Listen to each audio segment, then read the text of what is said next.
So we've got the Irish team out with the Wales team announced earlier in the week. Let's have a look at it. It looks very strong, a few changes, but they will be favourites to face Wales, but they're going to have a really tough test with Wales at home. It's going to be absolute barn burner.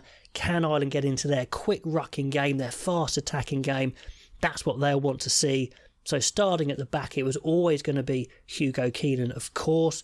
On the wings, I did say in my selection I'd have James Lowe straight back in, and he is indeed, alongside Mac Hansen. I think they are their two best wingers at the moment. The question wasn't at 13, always going to be Ringrose. It was at 12. Who's going to replace the injured Henshaw, who seems to be their best 12 but can never get a run of games without an injury, poor lad. They're going for McCloskey, the form player. I wondered if they'd go for Aki, who's played so well for Ireland in the past, but maybe not in the form or played as much rugby as McCloskey. So the big man from Ulster gets his chance again. Of course, it was going to be Gibson Park and Sexton. Good to see Sexton fit. That's really important for this opening game. On the bench, we've got Ross Byrne, who probably is the form replacement 10, but don't rule out Carberry coming back into the squad later in the year maybe. It's interesting to see how they go, but if Byrne goes well, he could guarantee him a spot in that World Cup squad. Then it's Porter, Sheehan and Bealham.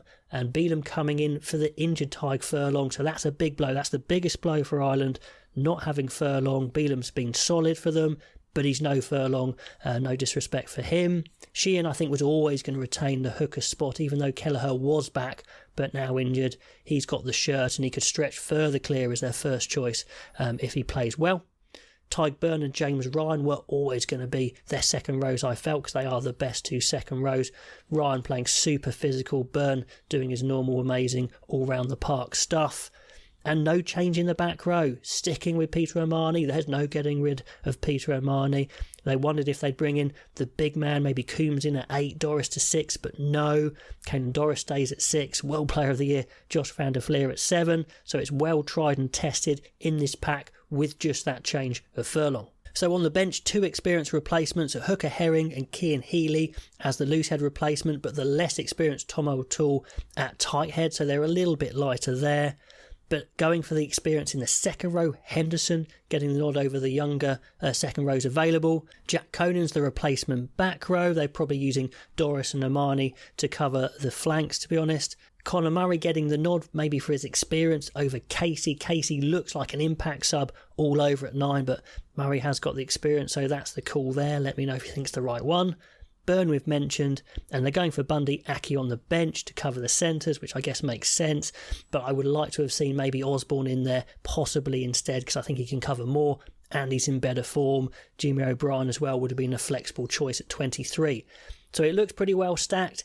Is it going to be good enough to beat Wales at home? It's going to be tough. I'm still saying yes it is. If they get into their flow, I think they're going to be just a bit too good, but Wales are going to give it absolutely everything. Pop all the comments below, and if you haven't already, get involved in the Guinness Pint Predictor game. Download the app FanZoo, code analyst, get stuck in, win those Guinness for you and your friends over 18s, drink responsibly. It's going to be great fun. Make sure you beat me as well. Pop all those comments below, and I'll catch you next time.